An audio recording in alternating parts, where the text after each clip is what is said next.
Hello दोस्तों, vision RS YouTube channel में आप लोगों का स्वागत है और मैं मोहनलाल यादव आपके लिए इतिहास का आज नया टॉपिक लेकर आया हूं। देखो, प्रतियोगिता परीक्षाओं की बात करें तो इतिहास का बड़ा महत्व रहता है और इतिहास में भी यदि अपन बात करें तो राजवंश का बड़ा महत्व है। तो आज अपन राजस्थान के इतिहास में राजवंशों की बात करें तो सबसे महत्वपूर्ण अपना टॉपिक आता है शाकंभरी का चौहान वंश, जिसको आप अजमेर का चौहान वंश भी कह सकते हो। तो आज अपना टॉपिक है शाकंभरी का चौहान वंश या अजमेर का चौहान वंश। तो आज अपन बात करेंगे कि चौहान वंश या चौहान कौन थे, कहां से आए और कैसे इनकी उत्पत्ति हुई। तो सबसे पहले अपन बात करेंगे चौहानों की उत्पत्ति के सिद्धांत। देखो, चौहानों की उत्पत्ति के सिद्धांतों की बात करें तो अलग अलग इतिहासकारों ने क्या किया था, इनकी उत्पत्ति के अलग अलग मत प्रतिपादित किए थे। अब कौन से इतिहासकार ने कौन सा मत दिया उसकी बात करें तो पहला मत है अग्निकुंड सिद्धांत। अग्निकुंड सिद्धांत की बात करें तो यह सिद्धांत दिया था सूर्यमल मिश्रण ने, चंद्रवरदाई और मोहनोत नैणसी, तीनों ही इतिहासकारों के द्वारा अग्निकुंड सिद्धांत प्रतिपादित यानी दिया गया था। तीनों ने अपने सिद्धांत में बताया कि गुरु वशिष्ठ ने आबू पर्वत पर यज्ञ किया था। किसने? गुरु वशिष्ठ ने। और जब आबू पर्वत पर यज्ञ किया तो यज्ञ संपन्न होने के बाद इसकी अग्नि वेदिका से 4 जातियों की उत्पत्ति हुई। कितनी जातियों की उत्पत्ति हुई? 4 जातियों की उत्पत्ति हुई। कौन कौन से? परमार, प्रतिहार, चालुक्य और चौहान। तो याद रखना, पहला सिद्धांत मैंने आपको बताया है चौहानों की उत्पत्ति का अग्निकुंड सिद्धांत, और अग्निकुंड सिद्धांत के प्रतिपादक सूर्यमल मिश्र, चंद्रवरदाई और मोहनोत नैणसी थे, जिन्होंने अपने वृत्तांत में बताया कि गुरु वशिष्ठ ने आबू पर्वत पर यज्ञ किया और यज्ञ संपन्न होने के बाद उसकी अग्नि वेदिका से 4 जातियों की उत्पत्ति हुई, जिसमें परमार, प्रतिहार, चालुक्य और चौहान। इट मींस चौहानों की उत्पत्ति का ये अग्निकुंड सिद्धांत था। नेक्स्ट, दूसरा सिद्धांत दिया विदेशी मत। कुछ इतिहासकारों ने क्या किया कि चौहानों को विदेशी बताया, और विदेशी बताया उसमें पहला इतिहासकार था colonel James Tod, William Crooke और वी.ए. स्मिथ। तीनों ने बताया कि भारत पर एक विदेशी जाति ने आक्रमण किया था और वह जाति कौन थी? हूण, और चौहानों को इन्हीं हूणों के संतान माना है। तो ये कौन सा मत हो गया? विदेशी मत हो गया। तीसरा सिद्धांत ब्राह्मण मत। ऐसे कहते हैं कि बिजोलिया अभिलेख में चौहानों को वत्स गोत्रीय ब्राह्मण बताया गया है। कौन से अभिलेख में? बिजोलिया अभिलेख में। तो याद रखना कि बिजोलिया अभिलेख में बताया गया है कि चौहान कौन सी जाति से चौहानों की कौन सी जाति से उत्पत्ति हुई थी? ब्राह्मण जाति से, और वो ब्राह्मण जाति में भी वत्स गोत्रीय ब्राह्मण बताए गए हैं। तो ये अपना एक सिंपल फैक्ट था कि चौहानों की उत्पत्ति कब और किस प्रकार से हुई, उसके कौन कौन से सिद्धांत थे। तो मैंने आपको 3 सिद्धांत बताए, अग्निकुंड सिद्धांत, विदेशी मत और ब्राह्मण मत। अब इनकी उत्पत्ति के बाद में बात करेंगे चौहानों का मूल निवास स्थान। तो अपन बात करें कि चौहान प्रारंभ में कहां पर निवास करते थे और वहां से किस प्रकार से ये अलग अलग दिशाओं में गए। तो अगला टॉपिक है अपना चौहानों का मूल निवास स्थान। देखो, चौहानों का मूल निवास स्थान की बात करें तो ऐसे कहा गया है इतिहासकारों के द्वारा कि चौहान प्रारंभ में सांबर प्रदेश, सपादलक्स प्रदेश या जांगल प्रदेश, यानी यह चौहानों का प्रारंभिक मूल निवास स्थान माना गया है कि ये सांबर प्रदेश, सपादलक्स प्रदेश या जांगल प्रदेश में निवास करते थे। और यहाँ पर रहते हुए इन्होंने अपनी राजधानी बनाई थी अहिच्छत्रपुर को। इसको अपनी राजधानी बनाई अहिच्छत्रपुर को, और अहिच्छत्रपुर कहाँ पर है? नागौर में। तो याद रखना कि चौहानों का मूल निवास स्थान सांबर प्रदेश, सपादलक्स प्रदेश या जांगल प्रदेश था, जिन्होंने अपनी प्रारंभिक राजधानी अहिच्छत्रपुर नागौर को बनाया। अब बात करते हैं चौहानों की कुलदेवी। तो कुलदेवी का नाम आते ही आपके मन में अलग अलग विचार आते हैं।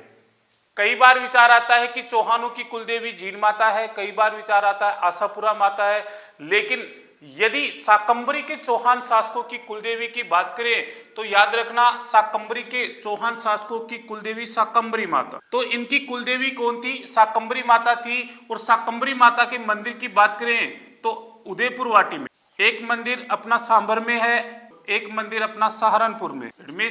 शाकंभरी माता के कुल कितने मंदिर हो गए? 3 मंदिर उदयपुर वाटी में, सांभर जयपुर में और सहारनपुर उत्तर प्रदेश में। यह चौहानों की क्या मानी जाती है? कुल देवी। यदि शाकंभरी के चौहान शासकों का कुल देवता देखें, किन शासकों का कुल देवता कौन था? तो याद रखना हर्षनाथ को इनका कुल देवता माना जाता है, जिसका मंदिर कहां पर बना हुआ है? रेवासा में। रेवासा कहां पर है? सीकर। तो हमने यहां पर देखा चौहानों का मूल निवास स्थान की बात करें तो सांबर प्रदेश, सपादलक्स प्रदेश या जांगल प्रदेश था। राजधानी अहिचित्रपुर नागौर थी। फिर बात करें कुलदेवी की, शाकंभरी माता के मैंने 3 मंदिर बताए, उदयपुर वाटी, सांबर और सहारनपुर में। फिर बात करें अपन कुलदेवता, ऐसे कहते हैं कुलदेवता हर्षनाथ था, जिसका मंदिर कहाँ? रेवासा सीकर में बना हुआ। अब बात करते हैं इस वंश के शासक कि चौहान वंश के कौन कौन से शासक हुए और उन्होंने कौन कौन से महत्वपूर्ण कार्य किए। देखो, शाकंभरी के चौहान वंश का पहला शासक आया वासुदेव चौहान। वासुदेव चौहान की बात करें तो इन्होंने 551 ईस्वी में शाकंभरी के चौहान वंश की स्थापना की और 551 ईस्वी में यदि इसने शाकंभरी के चौहान वंश की स्थापना की तो इससे संबंधित 2 क्वेश्चन आपके लिए सामने आ सकते हैं कि इसको शाकंभरी के चौहान वंश का संस्थापक या चौहान वंश का आदि पुरुष भी कहा जाता है। क्या कहा जाता है? संस्थापक तथा आदि पुरुष भी कहा जाता है। इससे संबंधित एक लाइन आपके लिए इंपॉर्टेंट है कि बिजोलिया अभिलेख में आपको बताया गया है कि इसने सांबर झील का निर्माण करवाया था। किसका निर्माण करवाया था? सांबर झील का निर्माण। वैसे सांबर झील 3 जिलों की सीमाओं से घिरी हुई है, लेकिन पर्टिकुलर इसको जयपुर में ही मानते हैं, क्योंकि प्रशासनिक अधिकार जयपुर का होने के कारण इसको जयपुर में माना जाता है। सांबर झील की बात करें तो ये राजस्थान की सबसे बड़ी खारे पानी की झील मानी जाती है। तो सांबर झील का निर्माण किसके द्वारा करवाया गया था? वासुदेव चौहान के द्वारा करवाया गया था। वासुदेव चौहान के बाद इस वंश का सबसे प्रतापी राजा अजयराज आया, लेकिन वासुदेव चौहान और अजयराज के मध्य कुछ नाम मात्र के शासक हुए और उन नाम मात्र के शासकों में कौन कौन थे अपन बात करते हैं। पहला है गुवक प्रथम। देखो, गुवक प्रथम की बात करें तो वासुदेव चौहान और गुवक प्रथम के मध्य जो शासक थे वो स्वयं को प्रतिहार वंश का सामंत मानते थे। गुवक प्रथम भी नागभट्ट सेकंड का सामंत था। प्रतिहार शासक कौन था? नागभट्ट सेकंड। इसका सामंत कौन था? गुवक प्रथम। लेकिन गुवक प्रथम ने क्या किया? इनकी अधीनता मानने से मना कर दिया था, इसलिए इसको चौहान वंश का पहला स्वतंत्र शासक कहा जाता है। तो याद रखना, चौहान वंश का पहला स्वतंत्र शासक किसको कहा जाता है? गुवक प्रथम को कहा जाता है। गुवक प्रथम के द्वारा एक महत्वपूर्ण मंदिर का निर्माण करवाया गया और ऐसे कहते हैं कि इसने हर्षनाथ के मंदिर का निर्माण करवाया। जो चौहानों का कुलदेवता था तो इसने अपने कुलदेवता हर्षनाथ के मंदिर का निर्माण कहां पर करवाया था? रेवासा में, सीकर। तो याद रखना कि गुवक प्रथम ने हर्षनाथ के मंदिर का निर्माण रेवासा सीकर में करवाया था। गुवक प्रथम के बाद में अगला शासक आता है चंद्रराज, जिसको आप चंदनराज भी कहते हो। देखो, चंद्रराज या चंदनराज की बात करें तो कई बार शासक अपनी पत्नी के कारण भी प्रसिद्ध हुआ है। जैसे चंदनराज था, इसकी पत्नी का नाम था रुद्राणी और ऐसे कहते हैं कि रुद्राणी की बात करें तो ये यौगिक क्रिया में निपुण थी। यौगिक क्रिया का मतलब आप जानते हो, जैसे अपने बाबा रामदेव योग क्रिया सिखाते हैं। ऐसे कहते हैं कि योग करने से अच्छे अच्छे रोग नष्ट हो जाते हैं। आपको भी करना चाहिए। लॉकडाउन के दौरान बड़े आलसी बने हुए हो, घर पे पड़े रहते हो, रजाई गर्म किए हुए हो, गर्मी में भी रजाई ओढ़ते हो, है। तो याद रखना कि रुद्राणी भी यौगिक क्रिया में निपुण थी। सुबह उठती 5 बजे और लोगों को योग सिखाती थी और यही कारण था कि चंद्रराज इसके नाम से प्रसिद्ध हुआ। लेकिन यह यौगिक क्रिया के साथ साथ शिव की बड़ी भक्त थी। क्या थी? शिव की बड़ी भक्ति, और यही कारण था कि प्रतिदिन सायकाल पुष्कर झील में 1000 दीपक जलाकर यह शिव की आराधना करती थी।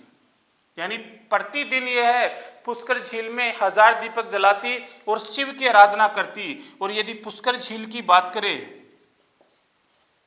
तो ज्योग्राफी वाले सर ने आपको बताया होगा कि पुष्कर झील राजस्थान की सबसे पवित्र झील मानी जाती है, लेकिन राजस्थान की दुर्दशा बड़ी ही खराब है। जो सबसे पवित्र है वो सबसे प्रदूषित झील भी मानी जाती है। यानी राजस्थान की सबसे पवित्र चीज सबसे प्रदूषित मानी गई है। तो याद रखना, ये राजस्थान की सबसे पवित्र झील भी है और सबसे अधिक प्रदूषित झील भी मानी जाती है। आगे बात करें तो अगला शासक आएगा अपना अजयराज। तो याद रखना, अगला शासक जो महत्वपूर्ण शासक माना जाता है वो बात करेंगे अजयराज की।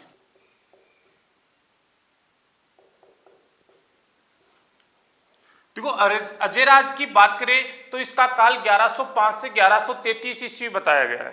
कई जगह इसका काल 1113 ईस्वी से लेकर 1133 ईस्वी भी माना गया है। अब अजयराज की बात करें तो इसको अजमेर यानी शाकंभरी के चौहान वंश का वास्तविक संस्थापक माना जाता है। देखो, यहां पर कंफ्यूजन होते हो आप, एक संस्थापक आ गया, एक वास्तविक संस्थापक आ गया, दोनों में अंतर क्या है? देखो, संस्थापक यानी जिसने इस वंश का प्रारंभ किया वो इसका संस्थापक। वास्तविक संस्थापक इसलिए कहा जाता है कि जिसके काल में इस वंश की ख्याति, इस वंश की प्रसिद्धि या इसकी सीमाएं सबसे ज्यादा विस्तृत रहती है, तो इसको अपन वास्तविक संस्थापक। तो इसका मतलब इसके काल में इसकी ख्याति बढ़ी थी, इसीलिए अजयराज को इसका वास्तविक संस्थापक कहा जाता है। इसने शासक बनने के बाद एक महत्वपूर्ण कार्य किया 1113 ईस्वी में। और 1113 ईस्वी में जो कार्य किया वह क्या था कि इसने एक शहर की स्थापना की, और जिस शहर की स्थापना की वो अजमेर शहर था। अजमेर शहर का संस्थापक अजयराज था, जिसने इसकी स्थापना 1113 ईस्वी में की। और इसकी स्थापना करने के बाद यहां पर एक किले का निर्माण करवाया, अजमेरू किला। तो याद रखना कि इसने किले की स्थापना भी की और अजमेरी किले का निर्माण भी करवाया। लेकिन जो अजमेरू किला है यह अपने उपनामों से बड़ा प्रसिद्ध माना गया।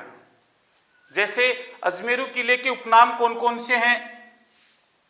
पहला है तारागढ़ का किला,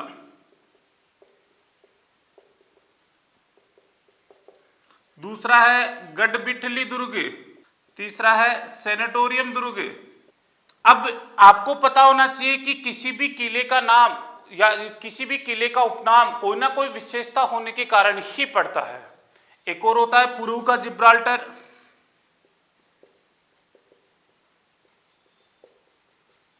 तो इसके ये उपनाम किस आधार पर पड़े अपन उनकी बात करते हैं। पहला है तारागढ़ का किला। ऐसे कहते हैं कि मेवाड़ का एक शासक था पृथ्वीराज सिसोदिया, जो इतिहास में एक उपनाम से जाना गया उड़ना राजकुमार। तो याद रखना, पृथ्वीराज सिसोदिया या उड़ना राजकुमार। और इस पृथ्वीराज सिसोदिया की पत्नी का नाम था ताराबाई, जिसने अपना कुछ समय अजमेरू किले में बिताया और इसी के नाम पर यहां पर कुछ निर्माण करवाया गया था। तो इस पृथ्वीराज सिसोदिया की पत्नी ताराबाई के नाम पर इस किले का नाम क्या पड़ा? तारागढ़ का किला। पहला उपनाम अपना क्लियर। बात करते हैं गढ़बिठली दुर्ग। देखो, यदि सिंपली तौर पर देखें तो आपको सीधा सीधा मालूम भी है कि यह दुर्ग है वो गढ़बिठली पहाड़ी पर बना हुआ है, और जिस पहाड़ी पर बना हुआ है उसके नाम के आधार पर इसका नाम क्या हो गया? गढ़बिठली दुर्ग। लेकिन इंडियन हिस्ट्री की बात करें तो वहां पर आपको एक लाइन और मिलेगी कि शाहजहां, मुगल बादशाह था शाहजहां, उसका एक सामंत था गोड विठल दास। उस गोड विठल दास का संबंध भी इस किले से था, और उसका संबंध इस किले से होने के कारण इसको क्या कहा गया? गढ़बिठली दुर्ग कहा गया। सेनेटोरियम दुर्ग। ऐसे कहते हैं कि ब्रिटिश ईस्ट इंडिया कंपनी का एक गवर्नर जनरल था लॉर्ड विलियम बेंटिंग। कौन था? Lord William Bentinck. देखो, यहां पर भी आप थोड़े से कंफ्यूजन होंगे, मैं पहले आपको यहां बता देता हूं, क्योंकि कई बार आपके क्वेश्चन यहां पे अलग अलग प्रकार से आते हैं। जैसे पहला क्वेश्चन बन गया आपका कंपनी का प्रथम गवर्नर, दूसरा क्वेश्चन बन गया आपका कंपनी का प्रथम गवर्नर जनरल, तीसरा क्वेश्चन बन गया आपका भारत का प्रथम गवर्नर जनरल। 4 नंबर का क्वेश्चन बन गया आपका भारत का प्रथम वायसराय। नेक्स्ट स्वतंत्र भारत का प्रथम गवर्नर जनरल। नेक्स्ट स्वतंत्र भारत का प्रथम भारतीय गवर्नर जनरल। अब ये 6-7 क्वेश्चन है, सब में प्रथम आ रहा है और आप सोचते हो कि प्रथम तो हर बार तो प्रथम कैसे आएगा, लेकिन वास्तविकता यह है कि समय समय पर उनके नाम और उपाधियों में क्या करते गए बदलाव और उसी के आधार पर ये प्रथम होते गए।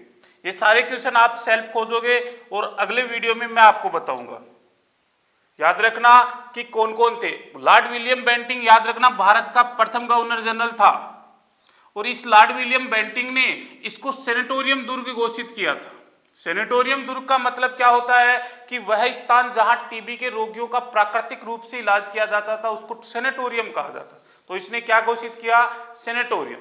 पूर्व का जिब्राल्टर दुर्ग, एक ईसाई पादरी था बिशप हेबर। इस ईसाई पादरी बिशप हेबर ने इसकी दुर्गम चढ़ाई को देखकर इसको पूर्व का जिब्राल्टर कहा। तो इस प्रकार अजमेर दुर्ग के ये 4 उपनाम मैंने आपको बताए और इनकी विशेषता बताई। आगे बात करें तो अजयराज के द्वारा सोने व चांदी के सिक्के चलाए गए थे। याद रखना, सोने व चांदी के सिक्के चलाए, लेकिन इनके सिक्कों की एक महत्वपूर्ण विशेषता थी और वह विशेषता क्या थी कि इनके सिक्कों पर इसकी पत्नी सोमलेखा का नाम और चित्र लिखा हुआ मिलता है। तो याद रखना कि किसके सिक्कों पर उसकी रानी का नाम और चित्र लिखा हुआ मिलता है, वो था अजयराज और इसकी रानी का नाम क्या था? सोमलेखा। तो याद रखना इसकी पत्नी सोमलेखा का नाम और चित्र लिखा हुआ मिलता है। 1133 ईस्वी में अजयराज के बाद में इसका पुत्र अनुराज शासक बना। अपन बात करेंगे अनुराज की। देखो, अपन बात कर रहे थे अजयराज की और अजयराज के बाद में अगला शासक बनता है अनुराज, जिसको आप आनाजी के नाम से भी जानते हैं। 1133 से 53 ईस्वी। यदि बात करें अनुराज या आनाजी की तो ऐसे कहते हैं कि अनुराज 1133 ईस्वी में शासक बना और 1133 ईस्वी में शासक बना तो इसने अजमेर में एक झील का निर्माण करवाया था और झील का नाम था आना सागर झील। अब आना सागर झील को लेकर, तिथि को लेकर मतभेद है कि कोई 1133 बताता है, कई जगह आपको 1137 ईस्वी लिखा हुआ मिलता है। तो याद रखना कि आना सागर झील का निर्माण 1137 ईस्वी में अनुराज या आनाजी के द्वारा करवाया गया था। लेकिन इस झील के साथ एक कथा का वर्णन मिलता है। ऐसे कहते हैं कि कथा क्या मिलती है कि जिस स्थान पर आना सागर झील बनी हुई है उस स्थान पर अनुराज ने तुर्क सेना के साथ युद्ध किया था और जब युद्ध किया तो इस युद्ध में इतना नरसंहार हुआ कि वहां खून से मिट्टी लाल हो गई थी और उसी लाल मिट्टी को इन्होंने वहां से निकलवाकर दूसरे स्थान पर डलवाया था और जिससे एक झील का निर्माण हुआ और उस झील को क्या नाम दिया गया? आना सागर नाम दिया गया। तो याद रखना 1137 ईस्वी में अनुराज के द्वारा अजमेर में आना सागर झील का निर्माण करवाया गया। लेकिन इस झील का संबंध 2 मुगल बादशाहों से माना जाता है। कितने मुगल बादशाहों से? 2 मुगल बादशाहों से माना जाता है। एक जहांगीर, जिसको आप सलीम भी कहते हो, कई बार आपने सुना होगा कि छोड़ छाड़ की सलीम की गली अनारकली डिस्को चली, वो ये सलीम था ये। और एक शाहजहां, जिसको आप खुर्रम भी कह सकते हो। क्या संबंध था दोनों का? जहांगीर की बात करें तो ऐसे कहते हैं कि जहांगीर ने इस झील की पाल पर एक बाग लगाया था और बाग का नाम था दौलत बाग या सुभाष उद्यान। तो याद रखना, दौलत बाग या सुभाष उद्यान का निर्माण आना सागर झील के किनारे किसके द्वारा किया गया था? जहांगीर के द्वारा किया गया था। लेकिन एक चीज और याद रखना कि सुभाष उद्यान या दौलत बाग से संबंधित इंडियन हिस्ट्री में आपके लिए एक इंपॉर्टेंट क्वेश्चन बनता है, क्योंकि जहांगीर ने कालांतर में मेहरुनिसा से विवाह किया था और मेहरुनिसा को इन्होंने एक उपाधि दी थी नूरजहां या नूर महल की। इसी मेहरुनिसा की माता का नाम था अस्मत बेगम। नूरजहां की माता का नाम क्या था? अस्मत बेगम। ऐसे कहते हैं कि इतिहास में पहली महिला थी जो गुलाब से इत्र बनाने की कला जानती थी। इत्र जो आप परफ्यूम सेंट वगैरह लगाते हो वो पहली बार किसने बनाया? अस्मत बेगम ने। आपको इसको थैंक्स बोलना चाहिए। जो आपके लिए डीओ वगैरह बना के गई है। तो याद रखना, अस्मत बेगम ने पहली बार गुलाब से इत्र बनाया, और गुलाब से इत्र कहां पर बनाया? सुभाष उद्यान में बनाया। ये इंडियन हिस्ट्री का सबसे इंपॉर्टेंट क्वेश्चन माना जाता है कि पहली बार इतिहास में गुलाब से इत्र बनाने की कला से कौन वाकिफ थी? तो अस्मत बेगम। किसकी माता थी? नूरजहां। नूरजहां कौन थी? जहांगीर की पत्नी। दूसरा संबंध मैंने आपको शाहजहां के साथ बताया। शाहजहां, मैंने आपको बताया था कि शाहजहां स्थापत्य कला की दृष्टि से बहुत ही अधिक रुचि रखता था, और यही कारण था कि शाहजहां के काल को स्थापत्य कला का स्वर्ण काल माना जाता है।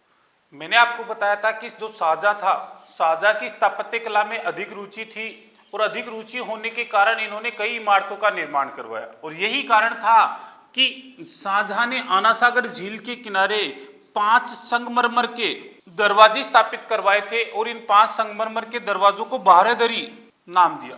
इट मीन्स शाहजहां के द्वारा आना सागर झील के किनारे किनका निर्माण करवाया गया था? बारहदरी का निर्माण करवाया गया था। यदि आगे बात करें अर्णोराज की, तो ऐसे कहते हैं कि इसने पुष्कर में वराह मंदिर का निर्माण करवाया। कौन से मंदिर का निर्माण करवाया? वराह मंदिर का निर्माण करवाया। यदि आप धार्मिक बातों में ज्यादा बिलीव करते हो तो आपको देखा होगा या आपने सुना होगा कभी कि विष्णु के 10 अवतार थे, यानी भगवान विष्णु ने कुल कितने 10 अवतार बताए गए हैं भागवत धर्म में, और भागवत धर्म में जो 10 अवतार बताए गए हैं उनमें से 9 अवतार भगवान विष्णु ले चुके हैं, एक अवतार बाकी है जो आपका नरसंहार करने के लिए आएगा, जिसका नाम है कल्कि अवतार। उसमें एक वराह अवतार था। इट मीन्स वैष्णव धर्म को ये ज्यादा प्रोटेक्ट करता था। कौन? अर्णोराज। और यही कारण था कि इसने पुष्कर में कौन से मंदिर का निर्माण करवाया? वराह मंदिर का निर्माण करवाया। इंपॉर्टेंट चीज याद रखना कि इसके दरबार में 2 विद्वान रहते थे, देवबोध और धर्मघोष। तो याद रखना, देवबोध और धर्मघोष नामक दोनों विद्वान किसके दरबार में रहते थे? अर्णोराज के दरबार में रहते थे। तो ये था अर्णोराज, जिसके बारे में मैंने आपको बताया। सिंपली 3-4 फैक्ट आपको याद रखने हैं। 1137 ईस्वी में आना सागर झील का निर्माण करवाया। यहाँ पर जहांगीर ने दौलत बाग या सुभाष उद्यान लगाया। शाहजहां ने क्या किया? बारहदरी का निर्माण करवाया। इसने वराह मंदिर का निर्माण भी करवाया। इसके दरबार में देवबोध और धर्मघोष भी रहते। ऐसे कहते हैं कि अर्णोराज के पुत्र का नाम था जगदेव। इस जगदेव ने क्या किया कि राज सिंहासन लेने के लिए अपने ही पिता अर्णोराज की हत्या कर दी, और यही कारण था कि जगदेव को चौहान वंश का पहला पितृहंता शासक कहा गया। तो याद रखना, चौहान वंश का पहला पितृहंता शासक कौन था? जगदेव। 1153 ईस्वी में अर्णोराज और जगदेव की हत्या होने के बाद अगला शासक बनता है विग्रहराज चतुर्थ। आगे अपन बात करेंगे, जिसको आप बीसलदेव भी कहते हो। देखो, विग्रहराज चतुर्थ या बीसलदेव की बात करें तो इसने क्या किया था, या इसके काल में चौहान वंश का सबसे अधिक विकास हुआ था, और यही कारण था कि अजमेर के चौहान वंश का स्वर्ण काल, क्लासिकल युग, गोल्डन पीरियड किसको कहा जाता है? विग्रहराज या बीसलदेव के काल को कहा जाता है। तो याद रखना कि इसके काल को चौहान वंश का स्वर्ण काल माना जाता है। इसने दिल्ली पर आक्रमण किया था, और दिल्ली पर आक्रमण करके वहां पर तोमर शासकों को पराजित किया, और अपना राज सिंहासन या अपना जो साम्राज्य था उसने दिल्ली तक फैला लिया था। तो इसने दिल्ली पर आक्रमण करके वहां पर तोमर वंश के शासकों को भी पराजित किया था। इसके दरबार में सोमदेव नामक इतिहासकार रहता था, और सोमदेव ने एक ग्रंथ लिखा ललित विग्रहराज। तो याद रखना, सोमदेव ने ललित विग्रहराज लिखा। एक और इतिहासकार रहता था नरपति नालय, जिसने बीसलदेव रासो ग्रंथ लिखा, जिसमें बीसलदेव और उसकी पत्नी राजमती की प्रेम कथा का वर्णन मिलता है। ऐसे कहते हैं कि विग्रहराज के द्वारा 2 उपाधियां धारण की गई थी, कवि बांधव। ऐसे कहते हैं कि विद्वानों को आश्रय देने के कारण इसने कवि बांधव की उपाधि धारण की, और इसको कटिबंधु भी कहते थे। तो याद रखना, कवि बांधव और कटिबंधु की उपाधि किसके द्वारा धारण की गई थी? विग्रहराज चतुर्थ के द्वारा धारण की गई थी। इसने क्या किया कि अजमेर में एक संस्कृत पाठशाला का निर्माण करवाया, और संस्कृत पाठशाला का निर्माण करवाने के बाद इसने एक नाटक लिखा था, हरिकेली नाटक, संस्कृत भाषा में, और नाटक का आधार बनाया था भारवी के नाटक को। यदि आपको याद है तो ऐसे कहते हैं कि भारवी ने भी एक नाटक लिखा था, और इसके द्वारा जो नाटक लिखा गया था उसका नाम था किरातार्जुनियम। इस किरातार्जुनीयम नाटक को आधार मानकर विग्रहराज चतुर्थ ने हरिकेली नाटक लिखा। ऐसे कहते हैं कि इस संस्कृत पाठशाला की दीवारों पर इसने क्या किया, हरिकेली नाटक का आधा भाग लिख दिया था। और जब आधा भाग लिखवा दिया तो कालांतर में कुतुबुद्दीन ऐबक दिल्ली में गुलाम वंश का शासक था, 1206 से 1210 ईस्वी तक शासक रहा। कुतुबुद्दीन ऐबक ने क्या किया कि संस्कृत पाठशाला को तुड़वाकर इसके स्थान पर 2.5 दिन का झोंपड़ा बना दिया, जो राजस्थान की पहली मस्जिद मानी जाती है। राजस्थान की पहली मस्जिद, तो याद रखना कि राजस्थान की पहली मस्जिद कौन सी है, 2.5 दिन का झोंपड़ा, जिसका निर्माण कुतुबुद्दीन ऐबक ने करवाया। और इसी 2.5 दिन के झोंपड़े की दीवारों पर हरिकेली नाटक का आधा भाग लिखा हुआ है। ऐसे कहते हैं कि इस नाटक का आधा भाग इंग्लैंड के ब्रिस्टल शहर में राजा राम मोहन राय के स्मारक पर लिखा हुआ। तो ये याद रखना कि इसने संस्कृत पाठशाला बनवाई, कुतुबुद्दीन ऐबक ने तुड़वाकर उसको 2.5 दिन का झोंपड़ा बना दिया, जो राजस्थान की पहली मस्जिद है। और इसी 2.5 दिन के झोंपड़े पर हरिकेली नाटक का आधा भाग है, और आधा भाग इंग्लैंड के ब्रिस्टल शहर में राजा राम मोहन राय के मकबरे पर लिखा हुआ है। इसने एक कस्बा बसाया बीसलपुर, और एक झील का निर्माण करवाया था बीसलसर। तो याद रखना इसके द्वारा बीसलपुर कस्बा बसाकर वहां पर बीसलसर झील का निर्माण करवाया गया था। 1163 ईस्वी में विग्रहराज चतुर्थ के बाद में नाम मात्र के शासक बनते हैं, लेकिन इस वंश का अगला प्रतापी राजा आएगा पृथ्वीराज तृतीय, जिसको आप पृथ्वीराज चौहान भी कहते हो। तो आगे बात करेंगे अपन पृथ्वीराज चौहान की। 1177 से 1192 ईस्वी। देखो, पृथ्वीराज थर्ड या पृथ्वीराज तृतीय की बात करें तो जन्म 1166 ईस्वी, अहिल पाटन गुजरात। पिता का नाम सोमेश्वर चौहान, माता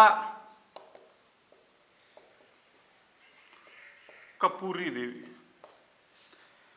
1166 ईस्वी में जन्म हुआ, 1177 ईस्वी में राजा बन गया। एडमिट से 11 वर्ष की आयु में यह अजमेर का शासक बना, और यही कारण था कि कपूरी देवी इसकी क्या बनी थी, संरक्षिका बनी थी, क्योंकि बालक एक राजा नहीं हो सकता। और यही कारण था कि जब राजा नहीं बना तो इसकी संरक्षिका कौन बनी, कपूरी देवी, और इसके संरक्षण में इसको अजमेर का शासक बनाया गया। आगे की बात करें, पत्नी संयोगिता, पुत्र गोविंदराज चौहान, भाई हर्राज चौहान,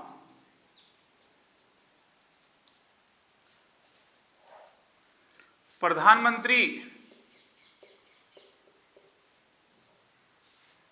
कैमास या कदमवास,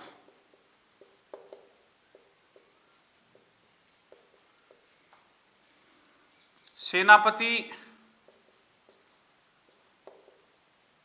भुवनमल, नाम चामुंडराय भी मिलता है,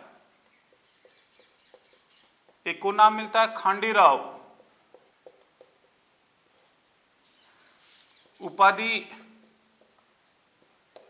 राय पिथोरा, और दूसरी थी दल पंगुल, विश्व विजेता इसका अर्थ है। दरबारी कवि चंद्रवरदाई, ग्रंथ लिखा पृथ्वीराज रासो। दरबार में एक और इतिहास रहता था, जयानक भट्ट, ग्रंथ लिखा पृथ्वीराज विजय।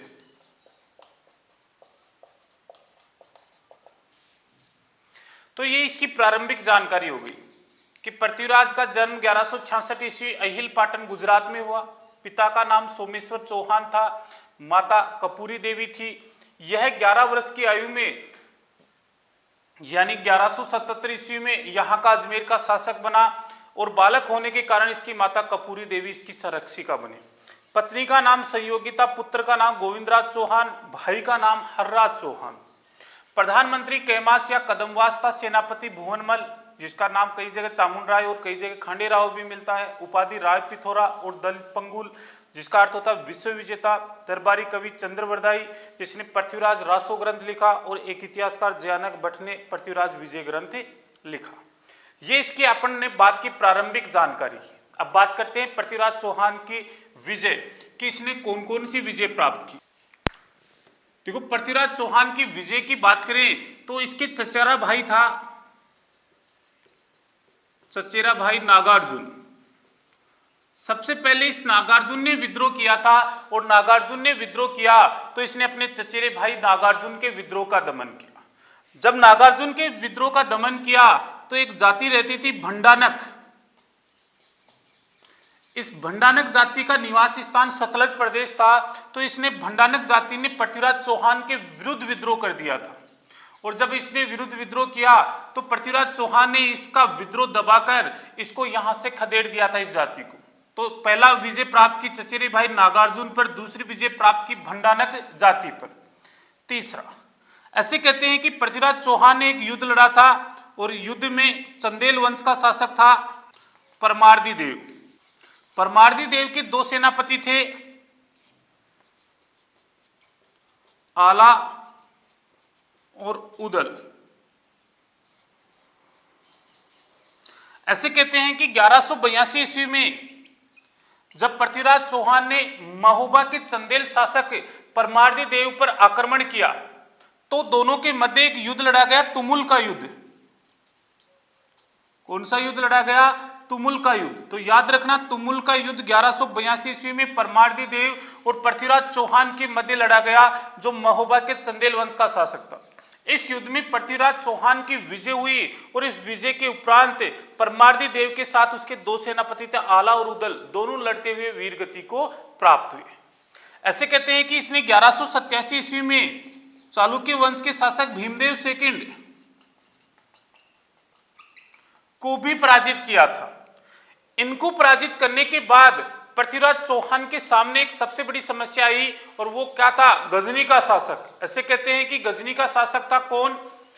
मोहम्मद गोरी। और मोहम्मद गोरी पृथ्वीराज चौहान पर आक्रमण करता है, और आक्रमण के स्वरूप क्या होता है कि दोनों के मध्य दो युद्ध लड़े गए।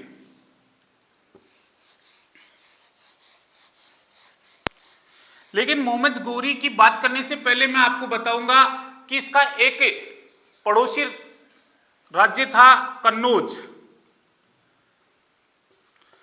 जहां का शासक था जयचंद गढ़वाल। जयचंद गढ़वाल और पृथ्वीराज चौहान के मध्य विरोध चल रहा था, विरोधाभास चल रहा था, दोनों एक दूसरे से नाराज थे। और ऐसे कहते हैं कि दोनों के मध्य विरोधाभास के दो कारण बताए गए। कितने कारण बताए गए? दो, जिसमें एक महत्वपूर्ण कारण था और दूसरा गौण कारण माना जाता है।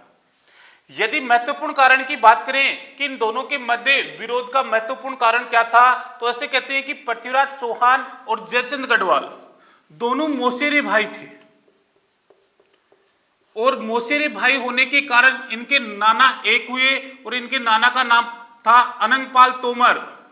ऐसे कहते हैं कि अनंगपाल तोमर दिल्ली का शासक था, और अनंगपाल तोमर के कोई पुत्र नहीं था।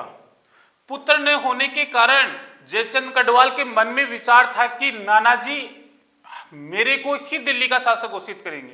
लेकिन अनंगपाल तोमर ने अपने जीवन काल में पृथ्वीराज चौहान को दिल्ली का शासक घोषित कर दिया, और यही महत्वपूर्ण कारण था कि जयचंद गढ़वाल पृथ्वीराज चौहान से नाराज हो गए। लेकिन कुछ इतिहासकारों ने इसका दूसरा कारण बताया गया है, और वो दूसरा कारण क्या था?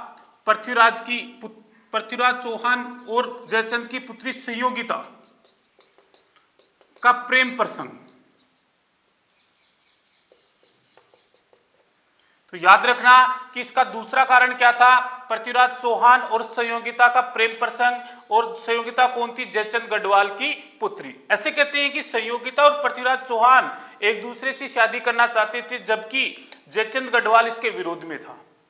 कहानी में ट्विस्ट ऐसा आया कि जयचंद गढ़वाल ने पृथ्वीराज चौहान को नीचा दिखाने के लिए संयोगिता का स्वयंवर रचा था, और स्वयंवर में सभी राजाओं को आमंत्रित किया, केवल पृथ्वीराज चौहान को छोड़कर। ऐसे कहते हैं कि स्वयंवर में संयोगिता ने पृथ्वीराज चौहान की कांसे की मूर्ति को माला पहनाकर अपना पति चुन लिया था और उसी दौरान पृथ्वीराज चौहान ने संयोगिता का अपहरण करके ऐसे कहते हैं कि उससे विवाह कर लिया और यही कारण था कि जयचंद गढ़वाल इससे नाराज हो गया।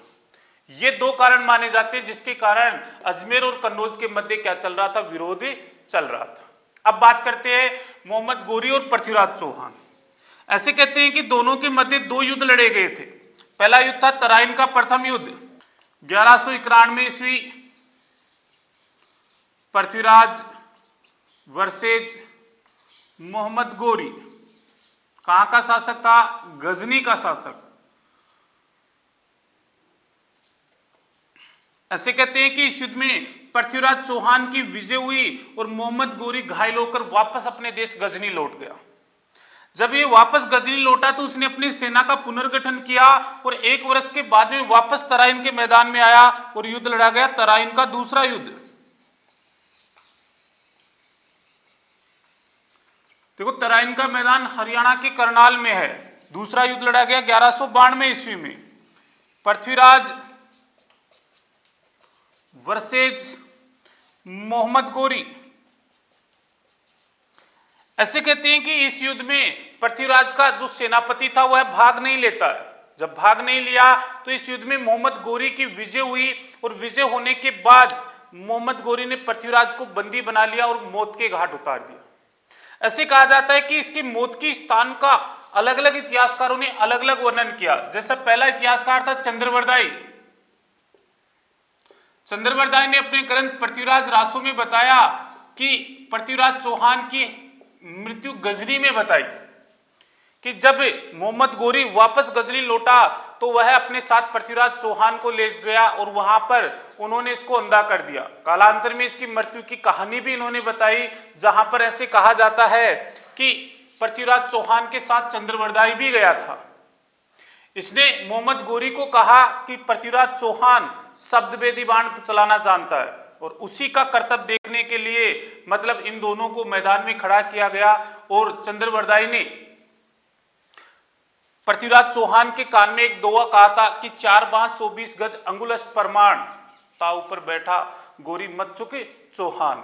मतलब ये जो कहानी इसने पृथ्वीराज रासो ग्रंथ में बताई ये लगभग असत्य मालूम होती है, क्योंकि ऐसा कुछ वरदान था ही नहीं। लेकिन फिर भी आपको ये एक दोहा याद रखना है कि 4 बांस 24 गज अंगुलष्ट प्रमाण, ताऊ पर बैठा गोरी मत चुके चौहान। किसने कहा, चंद्रवरदाई ने। किसको, पृथ्वीराज चौहान को। कहां पर कहा, गजनी में। दूसरा मत दिया मिनहाज उल सिराज ने। इतिहासकार का नाम है मिनहाज उल सिराज। ऐसे कहते हैं कि इसको गिरफ्तार करके सिरसा नामक स्थान पर मौत के घाट उतार दिया। आपको ये कथन याद रखना है, सबसे प्रमाणित कथन माना जाता है कि पृथ्वीराज चौहान की मृत्यु कहां हुई, सिरसा में। तीसरा कथन दिया हसन निजामी ने। हसन निजामी की बात करें तो इन्होंने बताया अजमेर, कि पृथ्वीराज चौहान की मृत्यु कहां पर हुई थी, अजमेर में हुई थी। देखो, पृथ्वीराज चौहान के साथ अजमेर का चौहान वंश तो समाप्त हो गया, लेकिन यहां पर आपके लिए एक क्वेश्चन और आता है कि जब 1192 ईस्वी में मोहम्मद गोरी भारत आ रहा था तो इसके साथ एक सूफी संत आया था जो चिश्ती सिलसिले का सूफी संत था और उसका नाम था ख्वाजा मोइनुद्दीन चिश्ती।